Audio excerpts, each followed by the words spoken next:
ወልድኪ ነፍሳተ ሶባራየኪ በእሳተ ኩነኔ ዘሃሙ ማርያም ትብሊ በንቲ አዎሙ። ህይወት እንደዚህ ነች። ትናንትና ይህች ልጅ ቪዲዮ እየለቀቀች ነበረ፣ ቀነኒ አዱኛ ማለት ነው። ስላማሟታም ብዙዎች እየጠየቃችሁኝ ትገኛላችሁ። ነገሩ በፖሊስ የተያዘ ስለሆነ እኔም ታዲያ ሚኒሊክ ሆስፒታል ተገኝቼ አስክሬኑ ያለበት ቦታ ማለት ነው ነገሮችን ለማጣራት ሞክሬ ነበረ። ነገር ግን ፖሊስ የሚሰጠውን መግለጫ ተከታትዬ ወደ እናንተ የማደርስ ይሆናል። አንድ ነገር ግን አለ።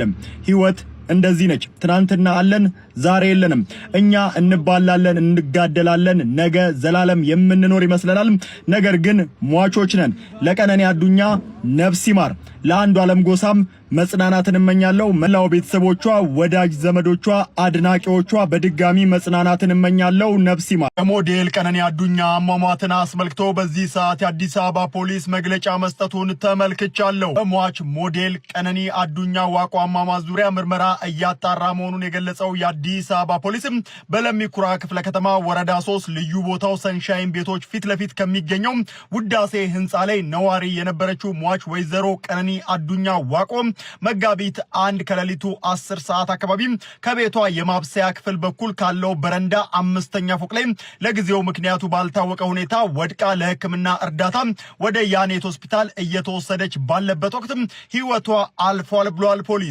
ወይዘሮ ቀነኒ አዱኛ በወቅቱ ከበረንዳ ላይ በወደቀችበት ሰዓት ላይ ፖሊስ በቤት ውስጥ የነበረውን ባለቤቷን ድምፃዊ አንዱ ዓለም ጎሳን በቁጥጥር ስር በመዋልም ምርመራ እያጣራ ሲሆን በቀጣይ የመጨረሻውን የምርመራ ውጤትም ለህዝብ ይፋ እንደሚያደርግም ይህ የፖሊስ መግለጫ አሳይቷል። በዚህች ወጣት ሴት ልጅ ማለትም በቀነኒ አዱኛ ሞት ካዘኑት ሰዎች መሃል አንደኛው እኔ ነኝ። ምክንያቱም ገና ወጣት ስለነበረችና በጣም ብዙ ነገሮችን ከሷ ስለምንጠብቅ እንደዚህ አይነት ወጣት የሆኑ ሰዎችና ሞታቸው ደግሞ በድንገተኛ የሆነ ሰዎች በጣም አዘናቸው እጅግ በጣም ከባድ ነው። እናም በመጀመሪያ በዙሪያው ላላችሁ ቤተሰቦቿ እንዲሁም ለምትወዳት ሰዎች እንግዲህ መጽናናትን እመኛለሁ። የእሷንም ነፍስ እንግዲህ በአጸደ ገነት ያኑርልን ማለት ፈልጋለሁ። ነገር ግን በተለያዩ ሶሻል ሚዲያዎች እየተመላለሰ ያለ አንድ ነገር አለ። ይህም ራሷን ከማጥፋቷ ወይም እንደዚህ አይነት አደጋ ከመፈጠሩ በፊት ማለትም ከ4 ሰዓትና ከ5 ሰዓት በፊት ቪዲዮ ሰርታ ፖስት አድርጋ ነበረ ብለው ብዙ ሰዎች እየተነጋገሩበት ይገኛል። እዚህ ሐሳብ ላይ ፕሮፋይሏ ላይም ገብቼ እንግዲህ ይሄንን ቪዲዮ ለመመልከት ሞክሬ ነበር። አዎ ልክ ነው። ይሄ ነገር ከመፈጠሩ ከሰዓታት በፊት እንግዲህ ቪዲዮ ፖስት አድርጋ ነበር። ይሄን ቪዲዮ እንግዲህ ፎቶ ይሄንን ይመስላል እንደምትመለከቱት። እንግዲህ ዛሬ ስክሪንሾት ስላደረኩት ከ2 ቀን በፊት ነው የሚለው። ነገር ግን ይሄ ነገር ከመፈጠሩ ከሰዓታት በፊት ነው ይሄን ፖስት የተደረገው። ፖስት ያደረገችውም እንግዲህ እየጨፈረች ሲሆን በአንዱ ዓለም ዘፈን ነው እየጨፈረች የነበረችው በዚህ ቪዲዮ ላይ ማለት ነው። ነገር ግን አንድ ወር ከምናምን ወደ ኋላ ተመልሰን ስንመለከተው እንደዚህ አይነት ቪዲዮ እናገኛለን። ቆይ ላሳያችሁ። ሁለተኛው ደግሞ ይሄኛው ቪዲዮ ነው እንግዲህ ስክሪንሾት አድርጌው ነበር። እንደምትመለከቱት እንግዲህ በአንደኛው ወር ነው የተቀረጸው ማለትም የዛሬ 2 ወር ማለት ነው። እንደምትመለከቱት የለበሰችውም ልብስም ሆነ ጥፍሯን የተቀባችው ቀለም አንድ አይነት ነው። እና ምን ለማለት ፈልጌ ነው፣ እውነት ነው ይህ ቪዲዮ ፖስት የተደረገው እሷ ህይወቷ ከማለፉ ከሰዓታት በፊት ነው። ነገር ግን ይህ ቪዲዮ የተቀረጸው ከ2 ወር በፊት ነው ማለት ነው። እናም ይህ ቪዲዮ ማለትም መጨረሻ ላይ ፖስት የተደረገው ቪዲዮ በጊዜው የነበራትን የማይንድ ሴት ወይም ደስታ ወይም ሀዘን የሚያሳይ ነገር አይደለም። ምክንያቱም የተቀረጸው ከ2 ወር በፊት ስለሆነ ማለት ነው። አሁንም እንግዲህ ለቤተሰቦቿም ለባለቤቷም እንዲሁም በዙሪያ ያላችሁ ሰዎች ለምታቋትም ለምታደንቋትም ሰዎች መጽናናትን እመኛለሁ። ነፍሷን በአጸደ ገነት ያኑርልን። አዳዲስ ነገሮች ካሉ አሁን እመለሳለሁ። መልካም ቀን። በጥላቻ ንግግርም ይሁን በተግባር የተበደልን እኛ እያለን በዳይ ግን ከሳሽ ሆኖ መንቀሳቀሱን አሁንም ቀጥሎበታል። በእነፎይ ወንድሞቻችን ላይ የሚደረገው ማሳደድ አሁንም ድረስ ተጋግሎ እንደቀጠለ ነው የሚገኘው። ነገር ግን የቅድስት ቤተክርስቲያናችን የበላይ አካል እስካሁን ድረስ ዝምታን መምረጡ የሚያስተዛዝብ ሆኗል። የበላይ አካላቶች ሆይ እናንተ ስትፈልጉን እኛ ታተን እናውቃለን እንዴ? እኛ ስንፈልጋችሁ ለምን እናጣቸዋለን? እኛ ከአባቶቻችን አንበልጥም፣ አባቶቻችንንም አናዝም። ነገር ግን አባቶቻችንን እንጠይቃለን፣ እንሞግታለን። አባቶቻችን ሆይ በብዙ የቤተ ክርስቲያን ሰቆቃና መከራ ውስጥ ልናገኛችሁና ልትመሩን ያልቻላችሁት እንዲሁም ደግሞ አቅጣጫ የሚሰጡና የሚያበረታቱ ንግግሮችን ከናንተ ያላገኘንበት ምክንያት ምን ይሁን? ነገሮች ይህን ያህል ውርጅብኝ ሆነው ሲወርዱብን እናንተን ከሜዳው ላይ ለምን እናጣቸዋለን? በሻሸመኔ ኦርቶዶክሳውያን ከመገደል አንገታቸውን እስከ መድፋት ድረስ መላቅጥ አጥቶባቸው ነገር ሁሉ ቀን ሲደፋባቸው እናንተን ቦታው ላይ አላገኘናችሁም። የቅበት ኦርቶዶክሳውያን ማንም ተሳልቆባቸው ትመለሱ ከሆነ ተመለሱ ተብለው በመዋረድ እንዲመለሱ ሲደረግ እናንተን ቦታው ላይ አላገኘናችሁም። ይሄ ለምሳሌ ሆነ እንጂ በጣም ብዙ በርካታ ነገሮችን መግለጽ እችላለሁ። የእናንተን እጅ ያላገኘንባቸው በጣም ብዙ አጋጣሚዎች አሉ። ከዚህ ያልተናነሰ በጣም የሚከፋው ነገር ደግሞ ሚዲያ ልሳኖች ምን አይነት ነገር እንደሚሰሩ ስታዩ ደግሞ የበለጠ ያማል።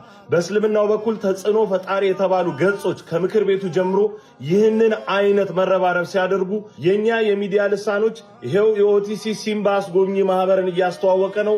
ይሄው ደግሞ አዲስ አበባ ሀገረ ስብከት ጨረታ ላይ ነው። ወቅቱንና ሁኔታውን አገናዝባችሁ ለልጆቻችሁ ድምጽ መሆን ካልቻላችሁ የእናንተ ሚዲያዎች ጥቅም በራሱ አጠያያቂ ይሆናል።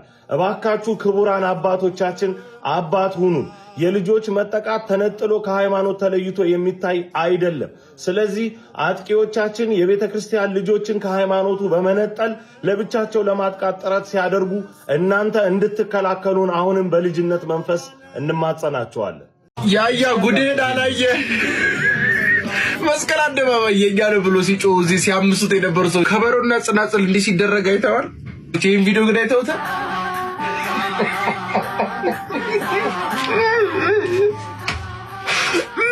ይቅርታ በቃ ቻው። አሁን በአንተ ቤት አምልከ ልብ ውልቅ ብሏል አይደል? ብዙ መናገር አልፈልግም። አንድ የተወሰነ ነገር ግን ልበላችሁ። እናንተ አሁን ላይ ጊዜ የሰጣችሁ ናችሁ። ኦርቶዶክስ ባለው ይዞታው ነው፣ ቦታዋ በሷ ስም፣ ካርታዋ በሷ ስም ነው። አንድ ጉባኤ እዛ ላይ ማዘጋጀት የተከለከለች፣ እናንተ ግን ግብረ ሰዶም የሆነ ፓስተርን ያው አብዛኞቻችሁ ፓስተሮቻችሁም እንዲህ ስለሆነ አብዛኞቻችሁ ልምምዳችሁ ይሄ ስለሆነ ይህን ግለሰብ መለኮታዊ ጉብኝት ብላችሁ መንግስት ከጎናችሁ ሆኖ ቀይ ምንጣፍ አንጥፎ ተቀበለላችሁ። እናንተ ባለ ጊዜ ናችሁ፣ ባለመብት ናችሁ። አሁን ላይ እንደናንተ አይነት ተነስተዋል እና አመድ ግራኝና የወዲት ጉዲት እነሱ ጠፍተዋል። ታሪኩ ነው። ቤተክርስቲያን አለች። ቤተክርስቲያን ይህንንም ታልፈዋለች። የማያንቀላፋው እውነተኛው ክርስቶስን ከነክብሩ ለትውልድ ጠብቃ ያስተላለፈች የምታስተላለፍ ቅዱስ ቤተክርስቲያን ይህ ጠባቂዋ አያንቀላፋም፣ ይፈርዳል። ያኔ እናንተ ታሪኩ ናችሁ ታልፋላችሁ። ቤተክርስቲያን ግን እንዳማረባት ትቀጥላለች። ዛሬ ላይ መንግስት በእጃችሁን የፈለጋችሁትን ሳትጠይቁ ታደርጋላችሁ። ዛሬ ላይ እንደፈለጋችሁ ፈንጩ። ነገር ግን ቤተክርስቲያን የሚጠብቃት አምላክ ይፈርዳል። ወንድማችን በእፎይ ዙሪያ ይሄ ኦርቶዶክሳዊ ወንድማችን ያለው ነገር አለ። እሱን ቪዲዮ አሳያችኋለሁ። በዛ ላይ ሀሳብ እንሰጣለን። ከእናንተ የሚጠበቀው ግን ኮፒ ሊንክ፣ ሪፖስት፣ ሼር በማድረግ ይሄ ቪዲዮ ለሌሎች እንዲደርስ አድርጉ። እስቲ ወንድማችን እንስማው። እሱም ምንድነው? እኔ እፎይ አይደለሁም። እኔ የቅድስት ኦርቶዶክስ ተዋህዶ እምነት ተከታይ ተዋህዶ ነኝ ማለት ነው። ኦርቶዶክስ ተዋህዶ ነኝ እንጂ እንግዲህ ወንድማችን በቅርቡ ከፕሮቴስታንት ቤተ እምነት ወደ ኦርቶዶክስ የመጣ ነው። በዛኛው ቤተ እምነት እያለ አብዛኞቹ ታስታውሳላችሁ፣ እንዲሁም መነጋገሪያ ነበር። ብልቴ ያበራል የተለያዩ ከለሮችን ያወጣ ነበር ብሎ የተናገረው ወንድም ነው ካስታወሳችሁ። እፍረተ ስጋዬ ወይንም ደግሞ ማርያም ነች የገረዘች። የኔ እፍረተ ስጋ ስለተገረዘ 4 አይነት ከለር ያሳይ ነው እኮ ብልት እንደ ዲም ላይት ወግልም ይላል ማለት ነው። ይህ ሰው ከፕሮቴስታንት ወደ ኦርቶዶክስ መጣ። በመምጣቱ በጣም ደስ ብሎናል። ነገር ግን ቁጭ ብሎ ቤተክርስቲያንን እንዲሁም ደግሞ ኦርቶዶክሳዊ ስለንቦና ምን ማለት ነው፣ ኦርቶዶክሳዊ እንዴት ነው የሚኖሩት፣ ነገሮች እንዴት ነው የሚፈቱት የሚለውን ነገር ገና መማር ሲገባው እሱ ኦርቶዶክስ ሆኖ ሌሎችን ወደ መስበኩና ወደ ማስተማሩ የገባ ወንድም ነው። እሱን እንዳለንተውና ምን አለ በቪዲዮ ላይ እንደሰማችሁት፣ እኔ ኦርቶዶክስ ነኝ እንጂ እፎይ አይደለሁም። እፎይን መከተል ማለት ሰውን መከተል ማለት ነው። እኔ ለሰላም ለጸጥታ ምናምን ምተጋ አይነት ሰው ነኝ። በእምነቴ ደግሞ ማልደራደር ነኝ። እፎይ ማለት የሚሳሳት ሰው ነው፣ ፍጹም አይደለም አለ። ለዚህ ወንድም ትንሽ ምላሽ እንስጠው። አንደኛ እኛ እፎይ ነን ስንል ሃይማኖታችንን መተው ወይም ደግሞ ሰው እየተከተልን አይደለም። እፎይ ወንድማችን አካላችን ነው፣ የእሱ መጎዳት የእኛ መጎዳት ነው። እፎይ ያለውን ነገር ገለጸ እንጂ አላጠፋም። ካጠፋ ደግሞ ይቀጣል። የእኛ ሌላ ነገር አይደለም ያለው። እፎይ ነን ስንል ሃይማኖታችንን ትተን ክርስቶስን ትተን አይደለም። ተሳስታል። ሲቀጥል ምን አለ ይሄ ወንድም፣ እፎይ ሊሳሳት ይችላል፣ ፍጹም አይደለም። እኛም እያለን ያለ ነው ይሄ ነው። እፎይ ፍጹም አይደለም፣ ነገር ግን የሰራው ስራ ትክክል ነው። አጥፍቶም ከሆነ ደግሞ እፎይ ካጠፋ ይዞ ሊጠይቀው የሚችለው የህግ አካል ነው። በህገ መንግስቱ መሰረት መታየት አለበት ካጠፋ እንኳን። ከዛ ውጭ ግን ማንም እየተነሳ የደቦ ፍርድ እሱ ላይ መወሰን አይችልም ነው ያለው። ሌላ ነገር እኮ አይደለም። እኛ ፍጹም ነው አላለም። ሲቀጥል የወንድም ምን አለ፣ ሲኖዶሱ ተሰብስቦ እኔ እፎይ ነኝ ሲል ያኔ እኔም እፎይ ነኝ እላለሁ አለ። ይሄን የተናገረው እኔ ከክፋት ብዬ አላስብም። ቤተክርስቲያኗን ካለማወቅ አሰራሩን ካለማወቅ ነው። አይደለም እነዚህ ቤተክርስቲያን ይጠብቃሉ ተብሎ ተቀመጠው ቤተክርስቲያን የማይጠብቁ ይቅርና እንዲህ እውነተኛ የሚባሉት እንኳን የመንጋው ጠባቂዎች ቢሆኑ ተነስተው እኔ እፎይ ነኝ አይሉ። ምክንያቱም የነሱ ደግሞ ራሳቸውን የቻለ አሰራር አላቸው። እኛ ግን እንደ ወንድም ስለሆንን ነው ወንድማችን እፎይ የምንለው እንጂ ሌላ ነገር አይደለም። ስለዚህ ሲኖዶስ ተነስቶ በየትኛውም ጊዜ ላይ ወይን አባት የተባሉት ለአንተ ሲሉ መቼም ተነስተው እኔ እፎይ ነኝ አይሉም ለአንተ። ሌላው ደግሞ በጣም ያስገረመኝ ነገር እኔ ለሰላም እተጋለው፣ አገሬ ሰላም እንድትሆን፣ ቤተክርስቲያኔ ሰላም እንድትሆን እኔ በሃይማኖቴ ድርድር አላውቅም አለ። እኛ ሰላም ነሽነን? እኛ ሰላም ማንፈልግነን አይደለን። ሰላም ስለፈለግን እኮ ነው። እፎይ ልክ ነው፣ ካጠፋ ግን በህጉ መሰረት ይዳኝ እያለን ያለ ነው። ሰላም ማንፈልግ ሰዎች ብንሆን ተነስ ፍለጠው እንዲበለው 600 ሺህ 700 ሺህ እንከፍላለን ማለት አያቅተንም ነበር። ግን ያ እንደዛ ስላልሆነ ነው። በህጉ መሰረት ይካሄድ ነው። እሱ አጠፋ ከተባለ ሌሎች ደግሞ ቤተክርስቲያንን የሰደቡት እነሱን መቀጣት አለባቸው ነው እያለን ያለ ነው። እውነተኛ አንተ ሃይማኖተኛ ብትሆንና እንዲህ ኦርቶዶክስ ብትሆን ስለ ሃይማኖት ብትቆረቆር ኖሮ ዛሬ ላይ እንደዚህ አይነት ቪዲዮ ባልሰራ ነበር። ምክንያቱም አመልከዋለሁ የምትለውን አምላክህን ጆሮ ለመስማት እስከሚቀፍ ድረስ ያዋረዱና እንዲሁም ደግሞ ያንቋሸሹ ሰዎችን ነው ለህግ ይቅረቡ እያለን ያለ ነው። ስለዚህ ባካችሁ ይህም ልጅ ሆነ እሱን የመሰላችሁ ሰዎች ገና ከሌላ ቤተ እምነት ወደ ኦርቶዶክስ የመጣችሁ በተቻላችሁ አቅም ቁጭ ብላችሁ ተማሩ። የኦርቶዶክሳዊ ስለ ንቦና እንዴት ነው፣ ኦርቶዶክሳዊ እንዴት ነው የሚኖሩት፣ ችግሮች እንዴት ነው የሚፈቱት የሚለውን ነገር በእርጋታ ቁጭ ብላችሁ ተማሩ። ከዛ ውጭ ግን ገና እንደመጣችሁ ለኦርቶዶክስ ተከራካሪ ሰባኪ፣ የቤተክርስቲያኗ ዋና አስተማሪ ድምጻቸውን የሚያሰሙ ኦርቶዶክሳውያንን ደግሞ አናት ለመኮርኮም እባካችሁ አትቻኮሉ። በእነዚህ ሁለት ልጆች ላይ ፍትሃዊ ነገር እየሆነ ነው ብላችሁ ታምናላችሁ? ይህንም ቪዲዮ የህግ አካላት የኦርቶዶክስም የእስልምና እምነት ተከታዮችም ሆኑ ለሐቅ ግን ለእውነት የቆባችሁ በደንብ አዳምጡኝ። በደንብ ማለት ነው። ይሄ እፎይ ይባላል፣ ይሄ አስረስ ይባላል። ይሄ የኦርቶዶክስ እምነት ተከታይ፣ ይሄ የእስልምና እምነት ተከታይ።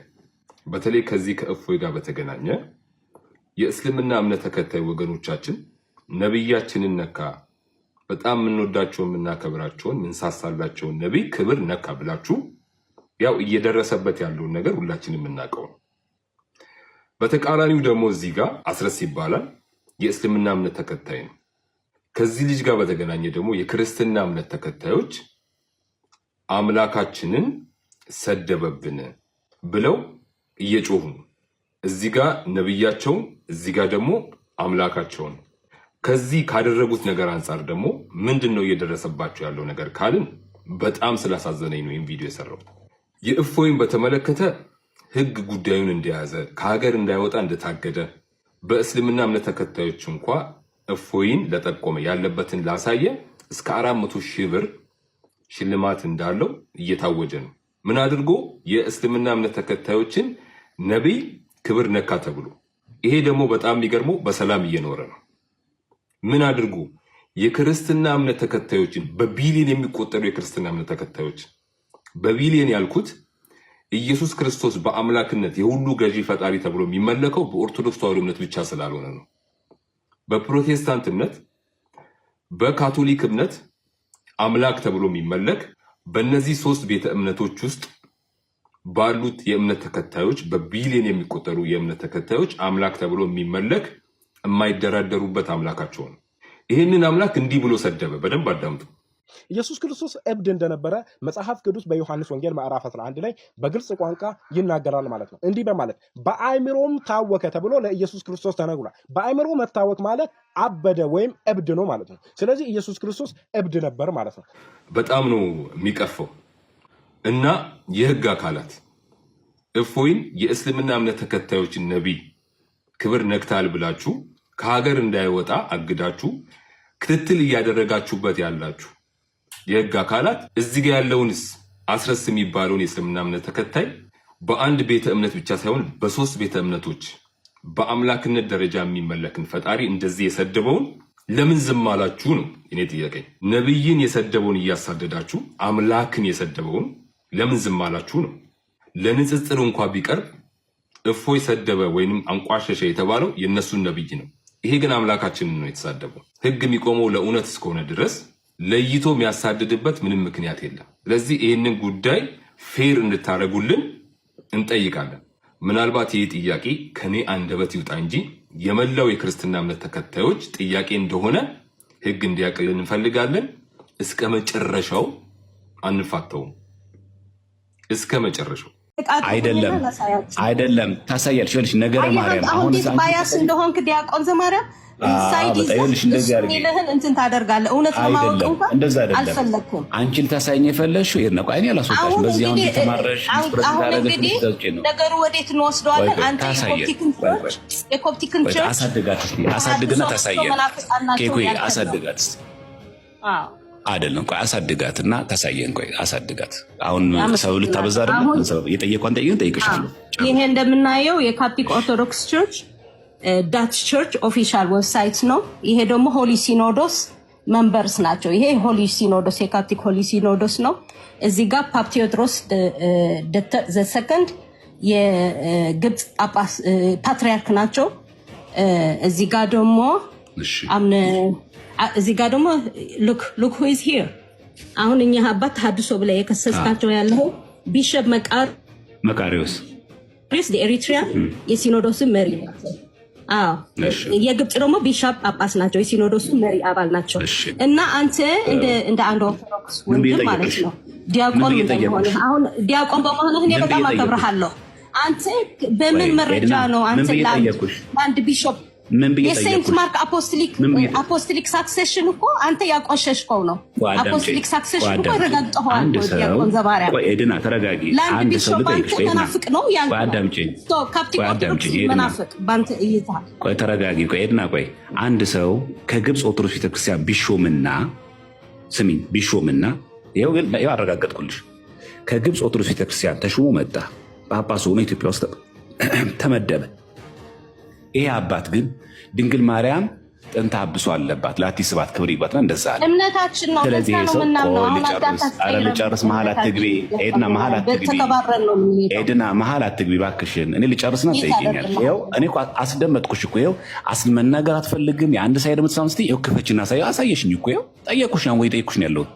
ላሳይ ያልሽኝ ይኸው ልታስጨረብረ መስመር ልትሰተው ስትይኝ ይኸው እሺ ክፈችው አልኩሽ። ጥያቄን ግን አልመለሽልኝም። ይኸው በአንቺው ልምጣ።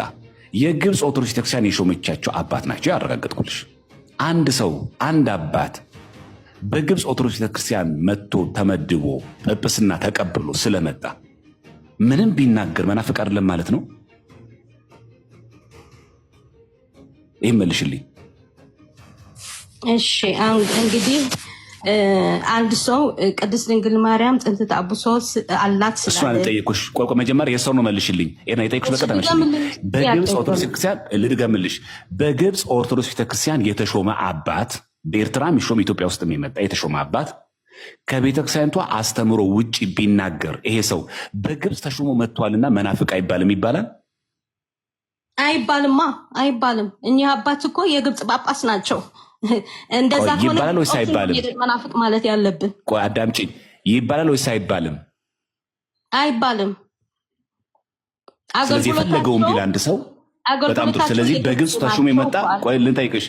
ቆይ ስለዚህ በግብፅ ተሹሞ የመጣ ሰው አሁንም እኮ እዛ ጳጳስ ናቸው። ኒውዮርክ ላይ ነው የሚያገለግሉት። ጥሩ ይሁኑ፣ እዛም ግብፅ የሚሆኑ ጥሩ። ስለዚህ አሁን ማለት ያለብን በግብፅ ያሉ አባት ናቸው። የኤርትራ አይመለከታቸውም። ነገርኩህ እኮ ወደ ኤርትራ እንዴት እጃቸው እንዳስገቡ አስረዳሁ። ዲያቆን ኤርትራ ውስጥ እጃቸው ያስገቡ አገልግሎታቸው እስካሁን በጣም ጥሩ። አንድ መጨረሻ ጠይቅሽ። በጣም ጥሩ። አሁን ደግሞ ጠይቅሽ እኛን የኤርትራ ኦርቶዶክስ ቤተክርስቲያን ጥሩ። እሺ ችግር የለውም። በፖለቲካ ተለዩ። ወደ አንቺ መጣ እና በግብፅ ተሾሙ። እዛው ግብፅ ያሉ ናቸው። በፖለቲካ የተነካኩት በዚህ መንገድ ነው። አንቺ የምትይው አመንኩሽ።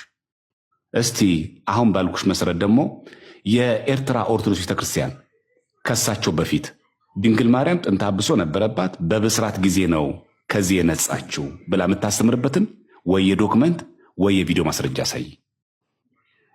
እንግዲህ አሁን አባት ነበሩ፣ አስገባቸው አልከው። እሳቸውም አስገባቸው